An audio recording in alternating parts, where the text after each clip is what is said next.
Thank you so much, and thank you, Jeff, for those incredibly kind remarks.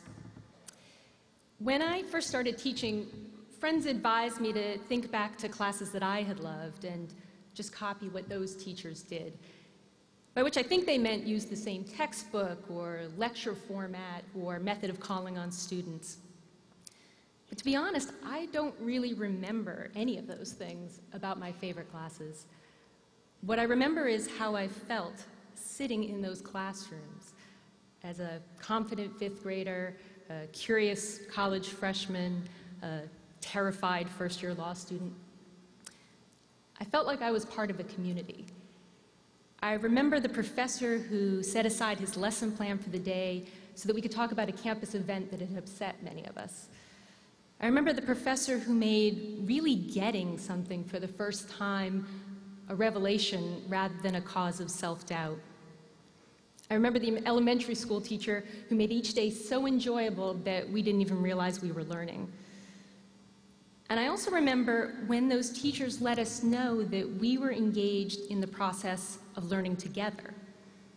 The professor who said to a student, "You know, I never thought of it that way before." Or the professor who apologized to the class when the lecturer went off course and gave it another shot. That same elementary school teacher who believed so much in fair play that when he inadvertently misspelled a word on the blackboard, he went home and he wrote out that word 100 times because that's what he asked of us.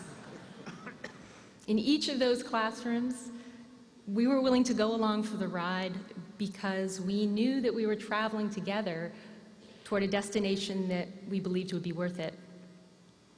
And I think that those of us who are fortunate enough, and I use that word intentionally, fortunate enough to teach here at William & Mary, know that feeling of a shared experience. I sometimes tell people that my job description is actually professional student because I am learning as much from my colleagues and my students as I feel as if I'm giving back. The best moments for me are not when students come up with the right answer in class, although that is appreciated. It's when they share my excitement about the ambiguity, about how complicated the question is, and they embrace that ambiguity rather than shying away from it.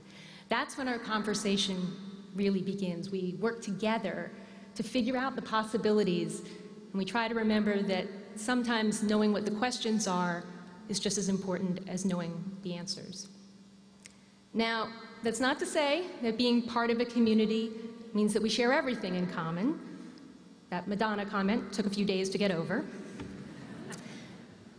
But for every student that has poked fun at my musical tastes, and there have been a few, there has been a student who has revealed something about himself that has reminded me once again how the law affects our daily lives.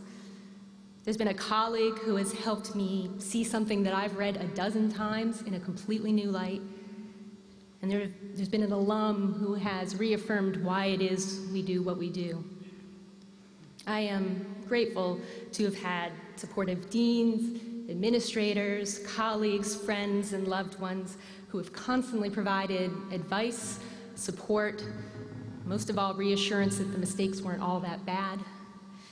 I'm very happy to work at a college and at a law school that can compete with the best in terms of research and scholarship, but reserves one of its Charter Day awards for teaching. But most of all, I am truly, truly honored to have students who put their trust in me, who are willing to go along for the ride because they believe that we're traveling together toward a destination that will ultimately be worth it. Thank you very much.